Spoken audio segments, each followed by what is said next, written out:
Gencarnya impor bus asal Cina untuk armada bus Transjakarta yang kemudian diketahui tidak berkualitas baik ini dipertanyakan. Kebijakan impor bus tersebut semakin memperburuk upaya peremajaan armada bus Transjakarta yang sudah tertunda lebih dari 1 tahun. Bus Transjakarta adalah satu-satunya angkutan umum massal dalam kota Jakarta yang bisa mengakomodasi kebutuhan mobilitas warga ibu kota dengan lebih cepat di tengah kemacetan yang makin parah. Namun belakangan bus Transjakarta akrab dengan masalah.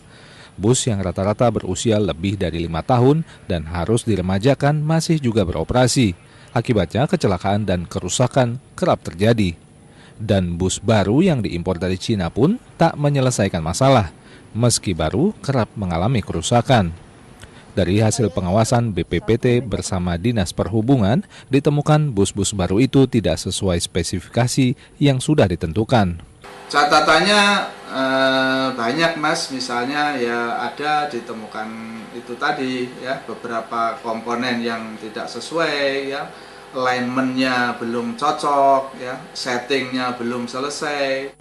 Sejumlah kejanggalan pun muncul terkait pengadaan armada busway. Di antaranya, harga bus yang beraroma dugaan markup. Dari sisi tender, kental terasa seolah pemenang tender pengadaan armada bus Transjakarta sudah ditentukan. Kondisi bus impor dari Cina itu banyak yang rusak dan berkarat di beberapa bagian. Pihak Inspektorat Pemprov DKI menyatakan masih akan mengkaji dugaan adanya penyelewengan. Namun enggan menyinggung soal kebijakan impor dibandingkan penggunaan produksi dalam negeri. Ternyata memang barang itu seperti itu, ya kita tanyakan prosedurnya. Ya. Tentu barang kan sebetulnya nggak boleh rusak diterima, gitu kan.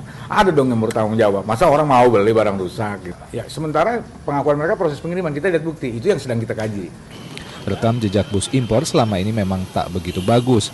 Beberapa tahun lalu, beberapa bus gandeng impor dari Cina terbakar saat sedang beroperasi.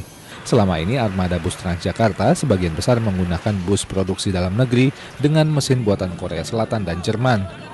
Bukan bus impor utuh atau build-up seperti yang saat ini digunakan.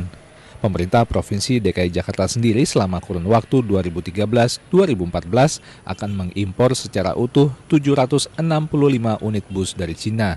Jumlah yang bisa membuat industri karoseri bus di tanah air bisa hidup dan membuka lapangan kerja di tanah air.